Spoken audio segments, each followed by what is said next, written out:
அஸ்ஸலாமு அலைக்கும் வரஹ்மத்துல்லாஹி வபரகாத்துஹு. அல்ஹம்துலில்லாஹ், எல்லா புகழும் அல்லாஹ் ஒருவனுக்கே. கண்ணியத்துக்குரிய எல்லாம் வல்ல அல்லாஹ் நல்லடியார்களே, பெரியவர்களே, சகோதரிகளே, தாய்மார்களே, அன்புக்குரியவர்களே, அல்லாஹ்வுடைய உதவியினால் ரமலானை அடையக்கூடிய பாக்கியம், இந்த ரமலான் ஊடாக அல்லாஹ் அடியார்களை கண்ணியப்படுத்தக்கூடிய ஒரு பாக்கியம், அந்த ரமலான் ஊடாக அல்லாஹ் தஆலா பாவங்களை அழித்து நன்மைகளை அதிகமாக கொடுத்து அடியார்களை தனக்கு நெருக்கமாக வைத்துக் கொள்ளக்கூடிய சந்தர்ப்பத்தை அல்லாஹ் எங்களுக்கு தந்திருக்கின்றான். இந்த நேரத்தில் தான் அல்லாஹ்வுடைய தூதர் அவர்கள் ஒரு நற்செய்தியை சொல்லி காட்டுகின்றார்கள். தஸஹரு, நீங்கள் சஹரு செய்யுங்கள். ஃபஇன்ன ஃபிஸ் ஸுஹூரி பரக்கா, சஹரு செய்வது அது பரக்கத், வளம் என்ற செய்தியை முஸ்லிமில் 2000வது ஹதீஸ் இலக்கத்தில் காணலாம். கண்ணியத்துக்குரியவர்களே, அல்லாஹ்வுடைய தூதர் சொல்லக்கூடிய நற்செய்தியை கவனியுங்கள். நாம் சஹர் நேரத்தில் சாப்பிடக்கூடிய அந்த சாப்பாடு இருக்குது இல்லையா, அது பரக்கத்துன்றாங்க. எவ்வளோ பெரிய பாக்கியன்னு பாருங்க. ஏனைய நேரங்களில் 3 நேரங்களில் சாதாரணமாக சாப்பிட்றோம், அதெல்லாம் அல்லாஹ்வுடைய தூதர் அவர்கள் பரக்கத்துன்னு சொல்லலை. அதற்கு சிறப்பு இருக்குது, நன்மை இருக்குது, அது ஒரு பகுதி.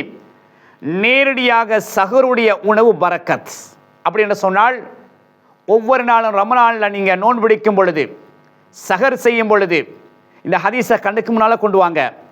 நான் பரக்கத்து நிறைந்த உணவுக்கு முன்னால் உட்கார்ந்துருக்கிறேன் அப்படி நினைங்க. நான் பரக்கத்து நிறைந்த உணவு, அதாவது உணவுக்கு முன்னால் உட்கார்ந்துருக்கின்றேன். நபி அவங்க சொன்னாங்க, சஹர் செய்ய சொன்னாங்க. நான் சஹர் செய்கிறேன். அந்த நேரத்தில் நாங்கள் ஒரு அளவுக்கு சாப்பிட்டாலும் கூட அது பரக்கத்து. அதனால தான் நீங்கள் பாருங்கள், சஹர் நேரத்தில் யாரும் அதிகமாக சாப்பிட்றதில்லை, கொஞ்சம் தான் சாப்பிடுவாங்க. ஆனால் நீண்ட மணித்தியாலங்கள் அது என்ன செய்யுது, தாக்கு பிடிக்குது, ஒரு பரக்கத்து அதில். அதான் நம்ம இங்கே சொன்னாங்க, அந்த சஹரில் பரக்கா இருக்குது, பரக்கத்து இருக்குது. ஆகவே அந்த உணவை நீங்கள் சாப்பிடுங்க. சாப்பிடாமல் நீங்கள் என்ன செய்யக்கூடாது, நோன்பு பிடிக்கக்கூடாது. அப்படி என்ன செய்யக்கூடாது, நோன்பு பிடிச்சிடாதீங்க, பரக்கத்து இல்லாமல் போயிடும், அதில் அருள் வளம் இல்லாமல் போயிடும், அது உங்களுக்கு கஷ்டமாக போயிடும். அதனால் சஹருக்கு எழும்பணும். அந்த நேரத்தில் இந்த பரக்கத்தை நீங்கள் நினைக்கணும். நீங்கள் சமைச்ச உணவு சமைக்கும் பொழுது, சமைச்ச அந்த தட்டில் கோப்பையில் வைக்கிற நேரத்தில் பரக்கத்தாக மாறுது. ரசூலுல்லாஹ் சொல்கிறாங்க, அந்த பரக்கத்தை நான் திங்கிறேன், சாப்பிட்றேன், இந்த பரக்கத்து எனக்கு சக்தியை தரும், இந்த பரக்கத்து எனக்கு வளத்தை தரும், பரக்கத் நிறைந்த உணவை சாப்பிட்றேன்னு என்ன செய்யுங்க, சாப்பிட்டு என்ன செய்யுங்க, அந்த சஹர் அழகான முறையில் கொண்டு போகக்கூடிய அமைப்பை ஏற்படுத்தி கொள்ளுங்க.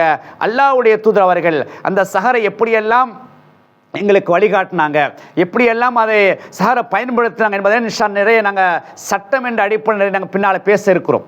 இருந்தாலும் சிறப்பு என்ற அடிப்படையில் அந்த உணவுக்கு நிறைய பரக்கத்து இருக்குது, அந்த உணவுக்கு அது முக்கியத்துவம் கொடுக்கணும், சாப்பிடணும் என்ற அடிப்படை என்ன செய்யுங்க, சாப்பிட்டு அந்த பரக்கத்தான உணவின் ஊடாக அல்லாஹ்வை நெருங்கக்கூடிய அமல்களை செய்து அல்லாஹ்வை நெருங்கக்கூடிய பாக்கியத்தை அமைத்துக் கொள்வோம். அல்லாஹ் அதற்கு தௌஃபீக் செய்வானாக. அஸ்ஸலாமு அலைக்கும் வரஹ்மத்துல்லாஹி வபரகாத்துஹு.